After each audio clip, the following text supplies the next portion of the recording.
આજે આપણે બે સમાંતર વિદ્યુત પ્રવાહ ધારિત તાર વચ્ચે લાગતા બળનું સૂત્ર જોઈશું. મુદ્દા નંબર 4.3.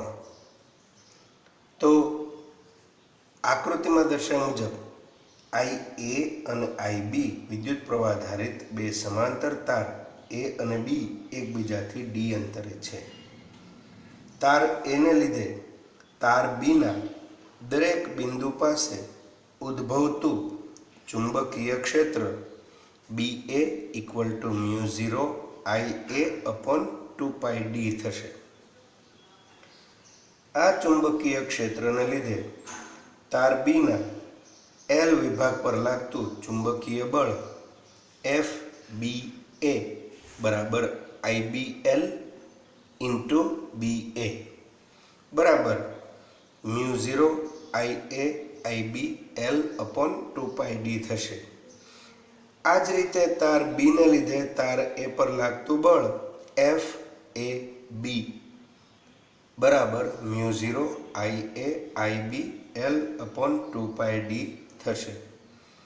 અહીં બંને બળના મૂલ્યો સમાન એટલે કે FAB બરાબર FBA છે, પરંતુ દિશાઓ પરસ્પર વિરુદ્ધ હોય FAB સદિશ નોટ ઇક્વલ ટુ FBA અથવા તો FAB સદિશ ઇક્વલ ટુ -FBA થાય.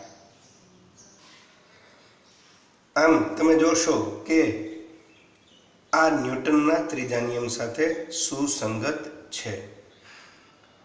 અહીં બાયો-સાવરનો નિયમ અને લોરેન્ટ્ઝ બળનું પરિણામ ન્યૂટનના ત્રીજા નિયમ મુજબ મળે છે તેમ કહી શકાય.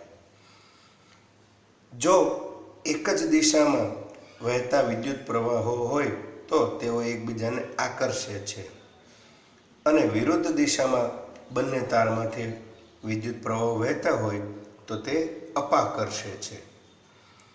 તો અહીં આપણે 1 એમ્પિયર વિદ્યુત પ્રવાહની વ્યાખ્યા જોઈએ.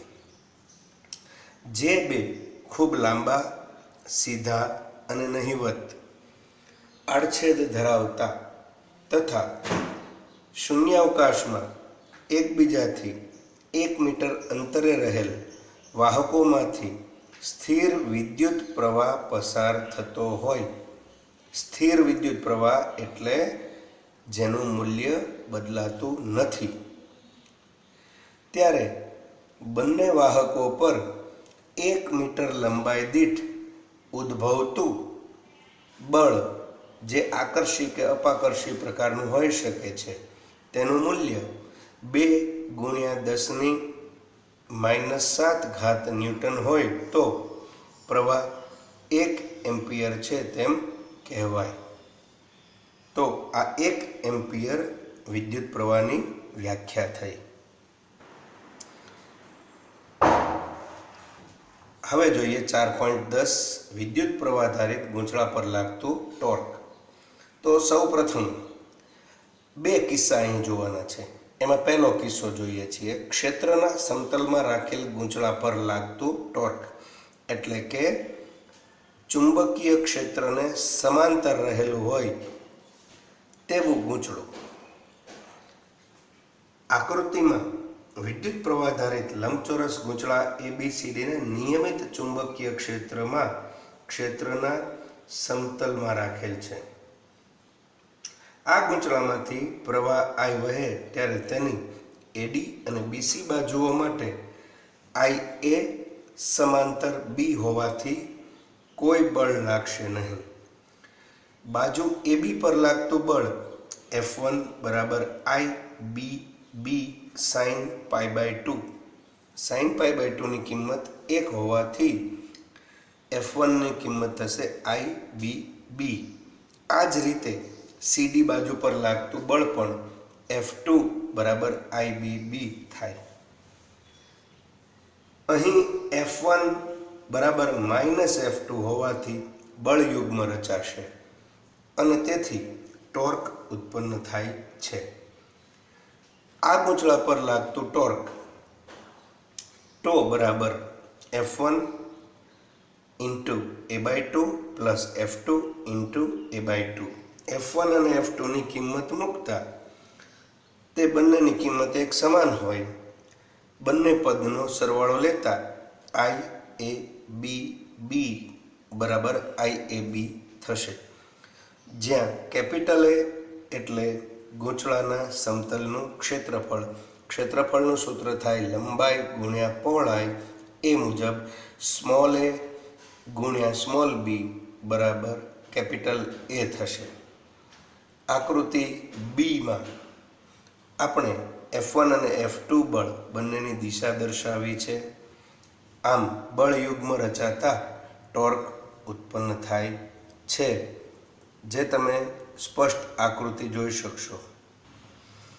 તો અહીં આકૃતિ બી, નીચેની જે આકૃતિ છે તે આકૃતિ બી છે.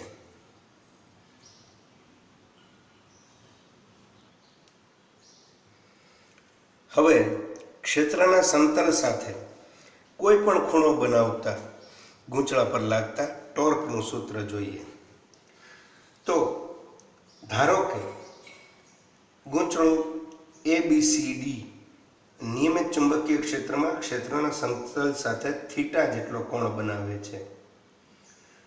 અહીં પણ AD અને BC બાજુઓ પર લાગતા બળ સમાન મૂલ્યના અને પરસ્પર વિરુદ્ધ દિશામાં તેમજ એક રેખસ્થ હોવાથી ટોર્ક લાગશે નહીં. બાકીની બે બાજુઓ AB અને CD પર લાગતા બળ સમાન મૂલ્યના પરસ્પર વિરુદ્ધ દિશામાં પરંતુ એક રેખસ્થ એટલે કે એક જ રેખા ઉપર ન હોય. આગળના કિસ્સામાં જોયા મુજબ ટોર્ક ઉત્પન્ન થશે, કારણ કે બળ યુગ્મ રચાશે.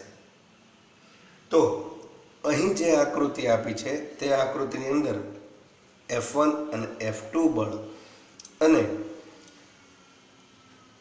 સમતલ ચુંબકીય ક્ષેત્ર સાથે થીટા કોણ દર્શાવે છે એ પણ આપણે આકૃતિમાં બતાવેલ છે. તો અહીં ગૂંચળા પર લાગતું ટોર્ક ટો બરાબર F1 ગુણ્યા a/2 sin theta plus F2 ગુણ્યા a/2 sin થીટા. તો અહીં પણ ટોનું મૂલ્ય થશે IAB b sin theta. A અને B, સ્મોલ a અને b નો ગુણાકાર આગળ જોયા મુજબ લંબાઈ ગુણ્યા પહોળાઈ મુજબ ગૂંચળાના સમતલનું ક્ષેત્રફળ કેપિટલ A આપે છે. તેથી IAB sin થીટા. જો સદિશ સ્વરૂપે લખીએ ટોર્કને તો IA ક્રોસ B. IA એટલે અહીં ચુંબકીય ડાયપોલ મોમેન્ટ M થશે. M ક્રોસ B લખીએ. જો ગૂંચળું N આંટાવાળું હોય તો ટોર્કનું સૂત્ર થાય, બહુ સરસ રીતે યાદ રહે એટલે મેં ગોઠવીને મૂક્યું છે, બીના સાઇન થીટા. આગળનું જે સૂત્ર હતું IAB સાઇન થીટા એમાં માત્ર N વડે ગુણવાનું છે અને એટલે અહીં લખ્યું છે આપણે બીના સાઇન થીટા. અહીં ટોર્કને સદિશ સ્વરૂપે લખીએ તો નિયા ક્રોસ B થશે અને નિયા એટલે પણ ચુંબકીય ડાયપોલ મોમેન્ટ. ક્યારેક એમને બદલે મ્યુ પણ સંજ્ઞા તરીકે લેવામાં આવે છે. આ ચુંબકીય ડાયપોલ મોમેન્ટ એટલે શું તે જોઈએ આપણે. તો ગૂંચળામાંથી વહેતા પ્રવાહ અને તેના ક્ષેત્રફળ સદિશના ગુણાકારને ગૂંચળાની ચુંબકીય ડાયપોલ મોમેન્ટ કહે છે. ગૂંચળામાં I જેટલો પ્રવાહ વહેતો હોય અને તેનું ક્ષેત્રફળ કેપિટલ A જેટલું હોય તો ચુંબકીય ડાયપોલ મોમેન્ટ IA થશે. જો ગૂંચળાને N આંટા હોય તો ચુંબકીય ડાયપોલ મોમેન્ટ M બરાબર NIA થાય. તમે ચુંબકીય ડાયપોલ મોમેન્ટનો એકમ આ સૂત્ર પરથી નક્કી કરી શકો. I એટલે વિદ્યુત પ્રવાહનો એકમ એમ્પિયર અને A એટલે ક્ષેત્રફળનો એકમ મીટર સ્ક્વેર થાય. એટલે ડાયપોલ મોમેન્ટનો એકમ એમ્પિયર ઇન્ટુ મીટર સ્ક્વેર થાય. આ ઉપરથી પારિમાણિક સૂત્ર લખો તો m0 l2 t0 a1 થાય। જો થીટા શૂન્ય હોય ત્યારે ટોર્ક પણ શૂન્ય હોય અને તેથી ગૂંચળું સ્થિર સંતુલનમાં છે તેમ કહેવાય। પરંતુ જો થીટા 180 ડિગ્રી હોય ત્યારે ગૂંચળું અસ્થિર સંતુલનમાં છે તેમ કહેવાય। તો હવે આ ચુંબકીય ડાયપોલ તરીકે વિદ્યુત પ્રવાહ આધારિત વર્તુળાકાર ગૂંચળાની અક્ષ પરના બિંદુએ ચુંબકીય ક્ષેત્રનું સૂત્ર જોઈએ।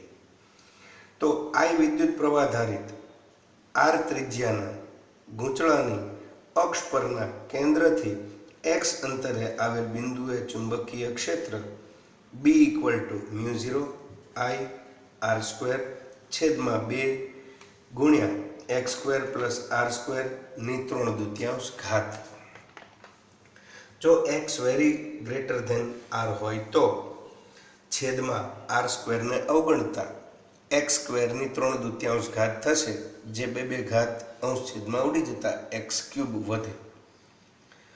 એને થોડુંક વ્યવસ્થિત ગોઠવતા પાઈ વડે અંશ અને છેદમાં ગુણતા આપણે પાઈ r² એટલે આડછેદનું ક્ષેત્રફળ થાય, એટલે B = μ0 Ia/2π x³। I અને a નો ગુણાકાર એટલે ડાયપોલ મોમેન્ટ m થશે।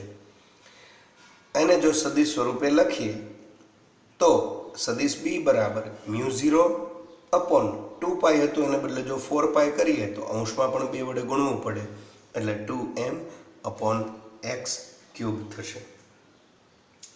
તો ચુંબકીય ડાયપોલ તરીકે વિદ્યુત પ્રવાહ આધારિત વર્તુળાકાર ગૂંચળાની અક્ષ પરના બિંદુએ ચુંબકીય ક્ષેત્રને વિદ્યુત ડાયપોલના વિદ્યુત ક્ષેત્ર સાથે આપણે સરખાવીએ તો વિદ્યુત ક્ષેત્રનું સૂત્ર આપણે અહીં લખ્યું છે, E = 1/4πε02 Pe/x³। તમે જોશો કે ઉપર ચુંબકીય ક્ષેત્ર અને આ વિદ્યુત ક્ષેત્રના સૂત્રમાં તમને સામ્યતાઓ ઘણી દેખાશે। અહીં μ0 અને 1/ε0 આ એકબીજાને સમકક્ષ કહેવાય। ચુંબકીય ક્ષેત્રના સૂત્રમાં ચુંબકીય ડાયપોલ મોમેન્ટ m અને વિદ્યુત ક્ષેત્રના સૂત્રમાં વિદ્યુત ડાયપોલ મોમેન્ટ Pe તથા ચુંબકીય ક્ષેત્ર B અને વિદ્યુત ક્ષેત્ર E આ સામ્યતા કહેવાય। વિદ્યુત પ્રવાહ આધારિત ગૂંચળું ચુંબકીય ક્ષેત્ર ઉત્પન્ન કરે છે અને મોટા અંતરો માટે ચુંબકીય ડાયપોલ તરીકે વર્તે છે, તેમજ ચુંબકીય સોયની માફક ટોર્ક પણ અનુભવે છે। તો આજનો લેક્ચર ધોરણ 12 ભૌતિક વિજ્ઞાન પ્રકરણ 4 અહીં અટકાવીએ છીએ।